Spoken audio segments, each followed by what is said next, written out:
Hello, I'm your U.S. Senator Chuck Grassley, once again with my weekly website. I'll be soon answering some questions that have been emailed in, and I want to encourage you to continue email questions. Those that we don't answer through my webcast, we will answer by mail. Thank you all for participating.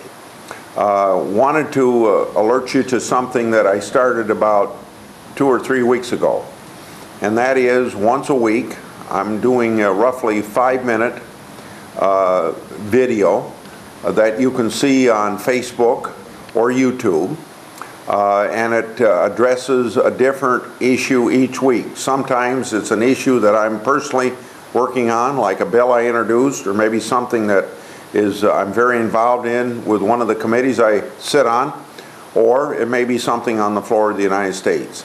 Either way, it's my effort to go in depth on an issue that previously I didn't have a way of doing that.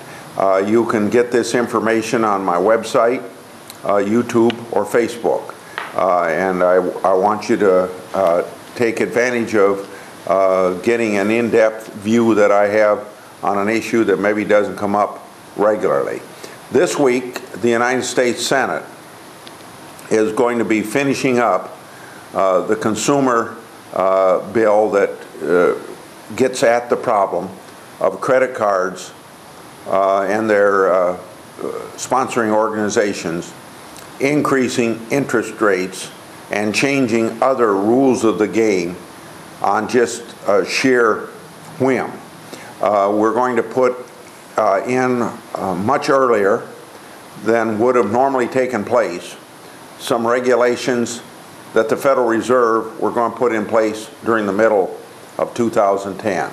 This legislation, when signed by the President, will put most of those in place right away and maybe change them a little bit and make them a little tougher on credit cards, and maybe also change some other things as well. It's probably something that won't get to the President before Memorial Day, unless differences between the House and Senate are worked out pretty soon. Those differences may not be great, but don't forget, next week we have a week to be in our state for town meetings because it's a Memorial Day recess. And by the way, I'll be participating in 2 Memorial Day services at various cemeteries, one at New Hartford and one at Dyke. Most of the time I don't participate that close to home, but I'm glad to do some things for my hometown and for the school district I live in. And it'll be my way of honoring the sacrifice of our men and women who died in service to their country. Now I will turn to questions that have come to my BlackBerry. From Jerry in Washington, Iowa. What are the chances that prisoners from Guantanamo Bay would be relocated to facilities in the United States? The President wants to do that, and with a Democratic president that promised to do that in the campaign, and with such a large majority of Democrats in the Congress of the United States, quite frankly, I thought that would be done probably right now.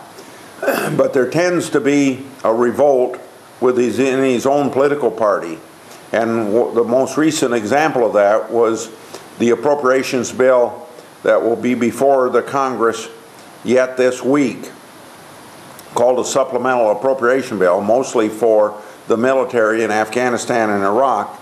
There was an attempt to put $80 million in it to shut down Guantanamo. Now, I don't know why it would take $80 million to shut something down, but that's what they were going to put in.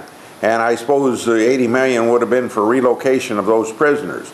But there was a revolt among Democrats not to do that, because there's nobody really wants these people coming to their congressional district or their state.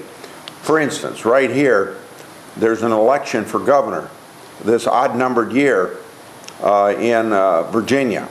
And I can tell you, within the Democrat primary, and there's 3 Democrats seeking the governorship, all of them are taking strong positions to make sure that none of the Guantanamo prisoners come to Virginia, as one example. And would be a good chance that that would happen, because they might be actually put on trial here. But with that revolt within the Democratic Party, I think it's, well, Jerry, I guess it's impossible for me to really answer your question now when it might happen, but I suppose there's a good chance it might not happen as well if Congress doesn't appropriate the money for it. And then number 2 question comes from Joe at Benton. Is there anything being done to prevent predatory lending? Not as such, but there's a lot of things that are going to be done to regulate banks to a greater extent than they have been done in the past, because part of the reason we have a credit crunch now, and in turn a recession, is because banks have not been running their operation the way they should. Now, I suppose I should be careful when I say banks too generally, because I think there's a feeling that it's the Wall Street banks more than our local community banks that have been deserving of bad name because of the credit crunch we have. In other words, the 9 largest big banks in this country control 2/3 of the assets. So you can imagine the impact that they have when they do something stupid. Thank God our community banks have not acted that way, and particularly the banks of Iowa have not. So, Jerry, that's about the update I can give you on predatory lending. The rest of our letters and emails will be answered by postal mail. And I thank everybody for participating. Next week I will not have a webcast because I will be in Iowa for the recess, Memorial Day recess.